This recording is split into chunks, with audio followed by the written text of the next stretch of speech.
O Brasil voltou. Voltou à década de 30, 40 do século passado. Será mesmo que a Uber em algum momento pense em ir embora do Brasil, um país com mais de 200 milhões de habitantes?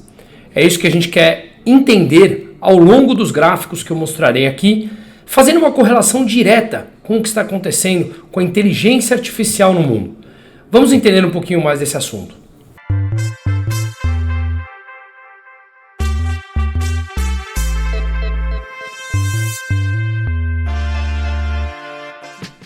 Pois bem, começando pela inteligência artificial, que já é uma realidade, não é algo que a gente terá que viver com ele, mas sim, já estamos vivendo. Eu estou gravando esse vídeo aqui da Link School of Business, uma faculdade, estou no campus aqui de São Paulo, temos outros campos fora do Brasil, estamos aqui diretamente de uma faculdade onde nós promovemos o empreendedorismo, eu dou aula de economia aqui, tenho uma pequena participação na faculdade também, com mais de 700 alunos, e abriremos o curso de Tech a partir da metade do ano, desse ano agora de 2024. E por que eu estou falando isso? Dentro dessa universidade já temos mais de 72 empresas faturando, criadas por alunos de graduação, que estão entre 18 e 24 anos na sua maioria. Ora, um mundo que prega um empreendedorismo, um mundo que prega uma mudança. E se nós continuarmos voltando ao primitivismo econômico, às ideias passadas, que não levam a mais absolutamente nada e nem sequer gera demanda quando muito bem explicada à população, seguiremos sendo o país do futuro e esse futuro jamais chega. Muito pelo contrário, caminhamos para trás cada ano que passa no conceito de educação, inovação e tecnologia. Falando um pouco da inteligência artificial, quem não lembra, lá nos anos 90, quando começou a surgir a internet, quais foram os grupos de países que mais quiseram regular? Sempre a Europa, um continente envelhecido, um continente onde tem regulamentações para absolutamente tudo, dizendo que a internet era um campus onde tudo podia, como se fosse uma anarquia em sociedade, mas sim voltada para o lado da rede, da web, o www. Pois bem, a Europa seguiu no caminho de regulamentar. E quem são as empresas que dominam o mundo da internet hoje em dia, 20 e poucos anos depois, quase um quarto de século depois? São empresas americanas, são empresas chinesas, que a gente nem precisa dar os seus principais nomes, basta olhar os índices S&P 500, os índices de bolsas chinesas, por exemplo, que sim vem passando por um problema muito sério, e apesar de todo o controle estatal, permitiu que algumas empresas, sempre sob seu controle, obviamente, crescessem. Mas se nós olharmos os Estados Unidos, lideram grande parte das empresas de tecnologia, grande parte das empresas de internet ao longo desse um quarto de século. E agora estamos na mesma onda olhando a inteligência artificial. Pois bem, como eu falei aqui na Link, a gente já vê isso com o uso diário em várias empresas. Foi anunciado essa semana, por exemplo, que a PicPay já usa nos seus chats com os clientes inteligência artificial. Portanto, não é algo que vamos olhar para o futuro, já é algo que está acontecendo.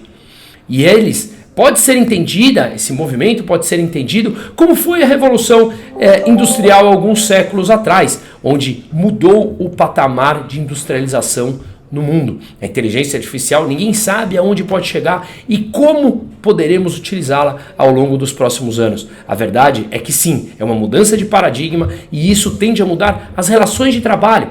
Já há vários relatórios publicados por diferentes instituições econômicas, instituições bancárias, mostrando como isso impactará diretamente na vida de todos, mesmo que de forma mais direta ou alguns até de forma mais incipiente, mas de qualquer maneira todos estaremos suscetíveis a essa mudança que colocará uma nova forma de nos correlacionarmos na parte econômica, social, política, o que quer que seja. Pois bem, voltando à Europa, que ela segue com as mesmas ideias lá dos anos 90, onde a ideia é regulamentar, impor restrições, sempre olhar o lado negativo da coisa, ou seja, sempre olhar que a inteligência artificial ela é mais um problema do que uma solução do que uma criação de empregos. Fala-se muito em destruição, mas não falam quantos empregos serão criados com elas. Os governos tendem a sempre olhar o copo meio vazio para colocar regulamentações, burocratizar absolutamente tudo, dificultar a implantação e o desenvolvimento tecnológico por parte das empresas, e quem sofre são sempre os consumidores. De acordo com um relatório publicado dia 18 de dezembro de 2023 pelo próprio Parlamento Europeu, a gente vê que a Lei da União Europeia sobre Inteligência Artificial, primeira regulamentação de inteligência artificial. Seguindo na linha aqui, a utilização da inteligência artificial na União Europeia será regulada pela lei de IA, a primeira lei abrangente no mundo sobre IA. Saiba como ela vai te proteger. Veja, ela vai nos proteger. A gente não permite, ou melhor, nesse caso o Parlamento Europeu, sempre impondo burocracias, não permite que o desenvolvimento seja pleno e natural dessa própria tecnologia. E já vamos chegar no caso do Uber aqui no Brasil. Seguindo nesse próprio relatório do Parlamento Europeu, no âmbito da sua estratégia digital, a União Europeia pretende regulamentar a inteligência artificial para garantir melhores condições para o desenvolvimento e a utilização dessa tecnologia inovadora. A IA pode trazer muitos benefícios, como melhores cuidados de saúde, transportes mais seguros e mais limpos, produções mais eficientes, energia mais barata e mais sustentável. Sim, mencionam os benefícios, mas para isso, regulamente. É como Ronald Reagan falava: se algo se move, tribute-o. Se continua se movendo, regulamente-o. Se ele para de se mover, dê subsídios. Essa é a mentalidade antiquada da Europa e do Brasil, mais antiquada ainda, como a gente vai falar. Pois bem, dito isso, é importante que nós saibamos que, do outro lado do mundo, Singapura, que é um dos países mais ricos do planeta Terra, eu já fiz um vídeo mostrando dados de um relatório que saiu sobre liberdade econômica do Fraser Institute, e conforme a gente consegue ver aqui, um dos pontos que mensura a liberdade econômica é sim aqui na área número 5, onde fala regulamentações. Quanto menos regulados, mais liberdade as pessoas e as empresas têm, portanto um país com maior liberdade econômica. Países com maior liberdade econômica tendem a ter maiores IDHs, Índice de Desenvolvimento Humano. Pois bem, se nós olharmos qual é o país com a maior liberdade do mundo, justamente na posição número 1 encontramos aqui Singapura. Vamos encontrar países da zona do euro mais lá para baixo, mas Singapura está em primeiro, Hong Kong está em segundo, Suíça está em terceiro, que não faz parte do uso da moeda euro, mas faz parte da zona do euro, Nova Zelândia, Estados Unidos, Irlanda, Dinamarca, Austrália, Reino Unido, Canadá, Taiwan, Estônia, Lituânia, Islândia, Luxemburgo, enfim, e a gente vai mais para baixo para chegar em países como Espanha, Portugal na posição 36 e 37, e a gente vai encontrando, por exemplo, a França em 47, que é o país com o maior estado do mundo, ou seja, os gastos governamentais frente ao PIB representa 60% do PIB. No Brasil, 47%, eu vou produzir um vídeo sobre isso essa semana. Ou seja, a gente vê que os países da zona do euro estão realmente em posições mais abaixo de liberdade econômica. Olhando um outro número interessante, vemos aqui o PIB per capita, ou seja, o PIB é tudo que um país produz. Se dividirmos pelo número de população, chegamos ao PIB per capita. Uma regra que é fácil de mensurar a riqueza de um país. Segundo dados aqui do Trading Economics, ao olharmos Singapura, por exemplo, é o país com maior renda per capita da Ásia, com 67 mil dólares. Se nós jogarmos no Google Singapura renda per capita, encontramos dados que chegam até a 73 mil dólares por ano, ou seja, cada trabalhador produz na média 73 mil dólares por ano, ou segundo o Trading Economics, 67 mil dólares. Se nós pegarmos esse mesmo dado da zona do euro, a gente vê que ela produz um PIB per capita de 34 mil dólares, ou seja, quase a metade do que é produzido por Singapura. Vemos a diferença de riqueza entre países como Singapura e também países da zona do euro. E por que eu estou falando isso? Porque justamente, segundo essa própria matéria da CNN, Europa lidera a corrida para regulamentar a inteligência artificial, como a gente viu no próprio relatório do Parlamento Europeu. Mais regulamentação, menos liberdade econômica, menos capacidade das empresas atuarem de forma livre para juntar o conhecimento disperso na economia, juntar a compreensão sobre esse novo conhecimento que é a inteligência artificial e conseguir agregar valor aos consumidores finais para que todos nós possamos usufruir do copo meio cheio, dos benefícios que esse tipo de tecnologia trará. Mas mesmo antes dele ser lançado por completo ou sabermos quais serão todos os usos da inteligência artificial, países burocráticos a regulamentam, liderado pela Europa. E veja que eles falam dos benefícios, mas mesmo assim falam da importância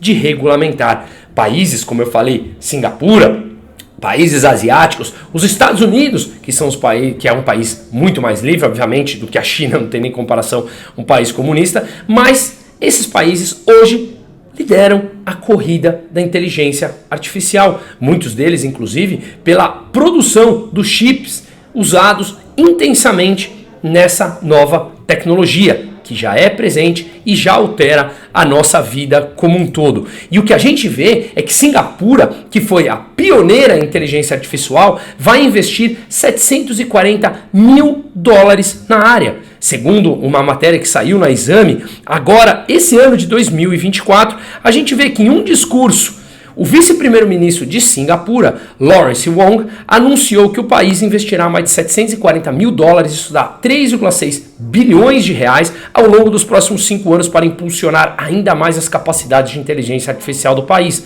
Como parte do investimento, Singapura trabalhará para garantir o acesso aos chips que são tão cruciais para o desenvolvimento e implantação da IA, disse Wong, e estabelecerá parcerias com empresas líderes do setor. O plano pode fortalecer a posição da nação asiática como um centro global de negócios e inovação. Surpreendentemente, quase 3/4 dos líderes empresariais globalmente estão despreparados para a transformação da IA, acreditando que as suas preparações são limitadas pelo tempo, pessoas e dinheiro. Ou seja, o que eu quero dizer aqui? Olha a diferença do posicionamento da Europa frente ao posicionamento de Singapura. Singapura, que tem um PIB per capita, como a gente viu, médio na casa dos 70 mil dólares, e a zona do euro de 34 mil dólares. A zona do euro que regulamentou a internet nos anos 90 e percebemos que a tecnologia se adequa. Como um rio, quando tentam parar o seu curso da água, a água tenta escapar e encontra as suas saídas. A tecnologia, a mesma coisa. Os empreendedores, a mesma coisa. Nós que empreendemos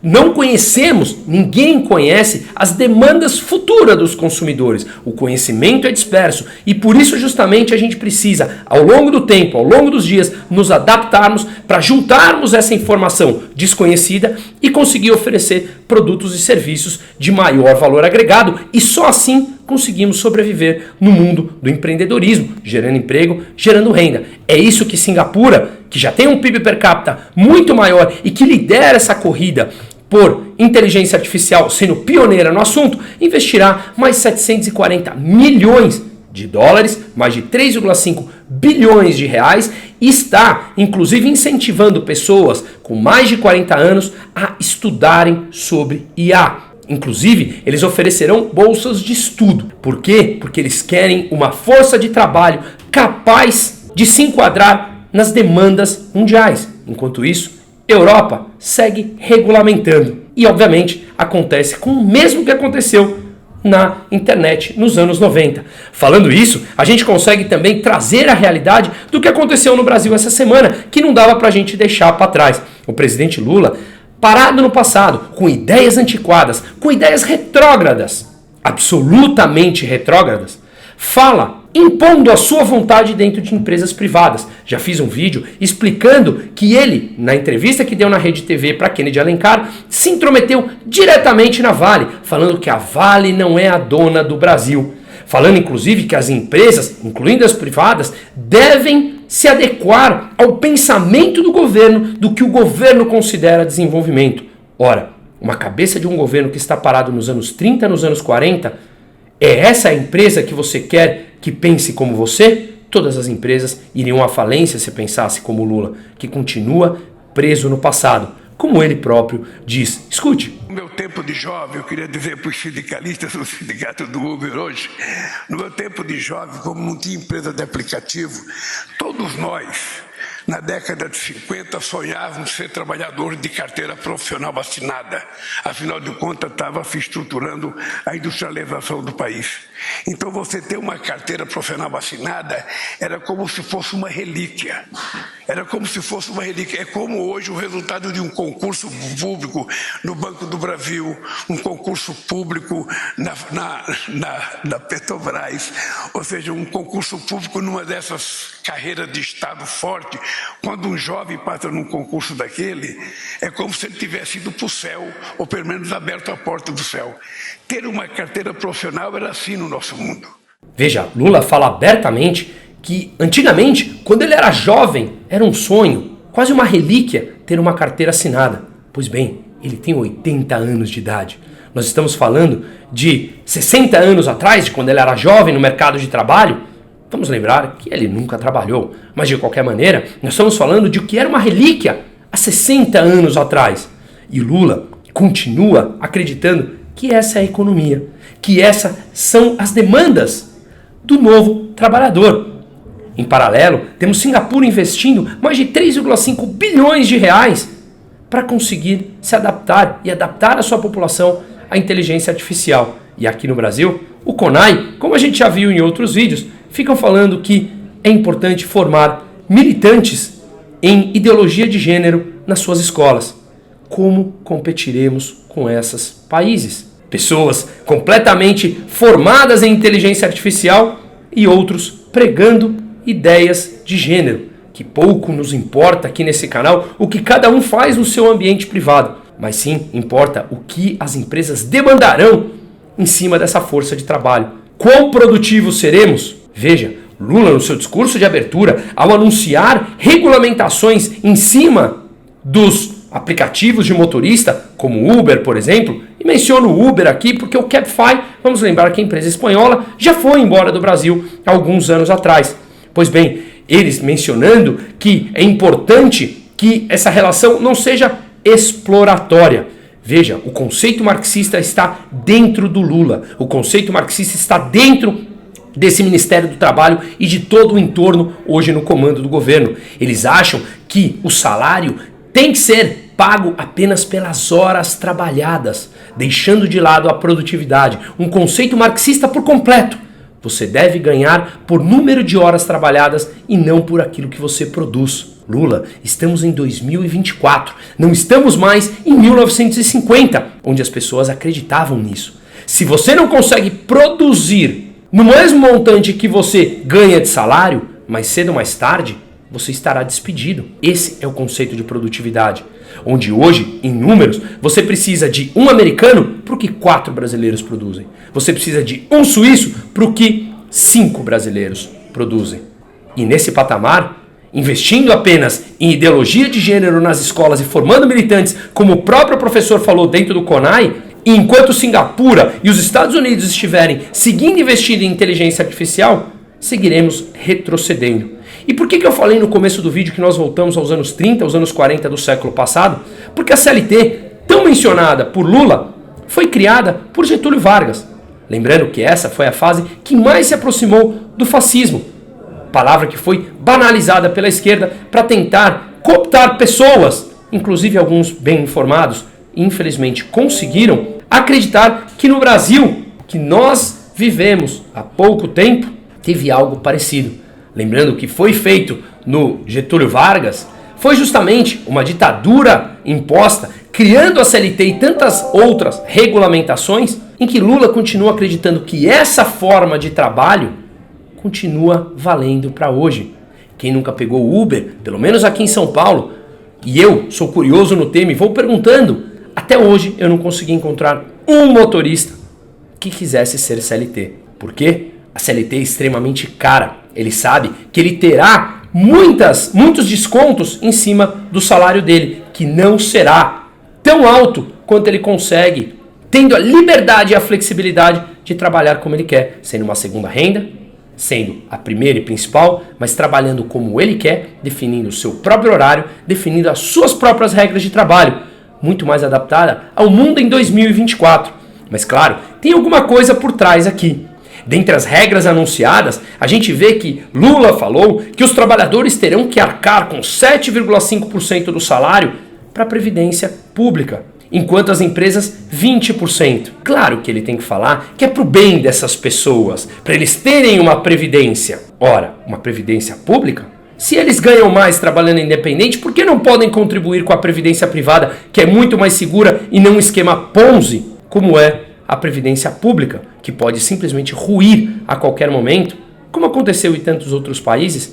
E uma vez que o sistema do Brasil hoje de previdência é um sistema de contribuição, ou seja, quem contribui hoje sustenta quem está recebendo já aposentado hoje, em contrapartida o sistema de capitalização é aquele que eu poupo para que quando eu estiver aposentado usufruir desse meu dinheiro produzido. Será que isso não faz mais parte das relações de trabalho de 2024?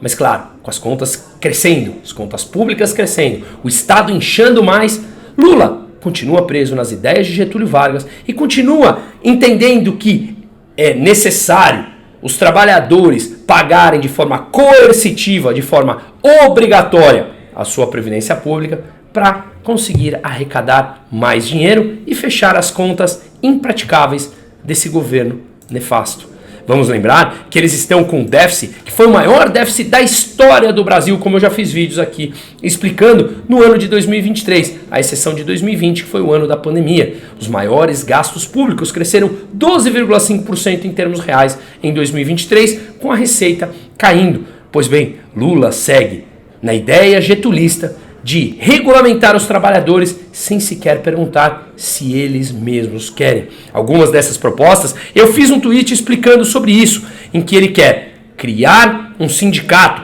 sempre eles, que imporá uma taxa aos motoristas e regras deverão ser aprovadas por acordos coletivos, por sindicatos, por indicação que os presidentes dos sindicatos vêm por indicação do próprio partido, alinhados às suas ideias. Chega a ser cômico esse tipo de coisa. O petista, inclusive, quer que o motorista pague 7,5% sobre o salário de contribuição e a empresa 20%, como eu acabei de explicar, para arrecadar mais para esse governo. A jornada de trabalho tem que ser de 8 horas. E se chegar a 12, tem que ter negociação coletiva sindical. Ah, mas e se o motorista quiser trabalhar mais, como eu coloquei aqui?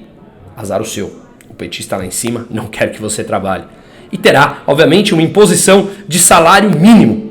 Tudo isso impõe mais custos ao trabalhador, mais custos à empresa e mais custos para o usuário final. É um perde-perde onde apenas um ganha. O governo que aumenta a sua arrecadação e o controle em cima das pessoas. Claro, vamos lembrar que a taxa de desemprego no Brasil segue baixa e ela leva em consideração as pessoas que estão procurando emprego. Quantos motoristas de Uber não estão procurando emprego porque estão mais contentes trabalhando de forma livre e flexível, ganhando muito mais do que um salário mínimo, porque eles trabalham o número de horas que eles querem. Podem ganhar mais, dar alguma coisa a mais para sua família e seus filhos, inclusive contribuir para a previdência privada. Mas agora o petista não quer mais esse tipo de coisa. Ele quer que você trabalhe apenas 8 horas. Agora imagina se você está pegando um passageiro com 7 horas e 50 de trabalho e essa corrida demora 1 hora. O que vai acontecer?